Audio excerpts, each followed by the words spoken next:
না বলো। আবৃত্তি করার চেষ্টা করছি কবি দ্বিজেন্দ্রলাল রায়ের নন্দলাল। নন্দলাল তো একদা এক করিল ভীষণ, স্বদেশের তর যে করেই হোক রাখিবে সে জীবন। সকলে কহিল আহা আহা, করো কি নন্দলাল। নন্দ বলিল বসিয়া বসিয়া রহিব কি চিরকাল, আমি না করিলে কে করিবে উদ্ধার এই দেশ। তখন সকলে বলিল বাহাবা বাহাবা বাহাবা বেশ। নন্দর ভাই কলেরায় মরে, দেখিবে তাহারে কেবা। সকলে কহিল যাও না নন্দ, করো না ভাইয়ের সেবা।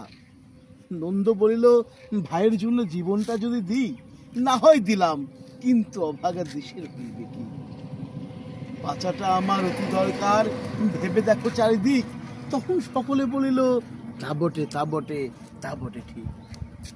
নন্দ হঠাৎ একদা একটা কাগজ করিল বাহির, গালি দিয়ে সব গদ্যে পদ্যে বিদ্যে করিল জাহির। পড়িল ধন্য দেশের জন্য নন্দ খাটিয়া কুহুন, লেখে যত তার দ্বিগুণ, ঘুমায় খাই তার 10 গুণ। খাইতে ধরিল লুচি আর সেকা সন্দেশ থাল থাল। তখন সকলে বলিল বাহাবা বাহাবা বাহাবা নন্দলাল। নন্দ ঘরের হতো না বাহির, কোথা কি ঘটে জানি। চড়িত না গাড়ি কি জানি, কখন উল্টায় গাড়ি খানি।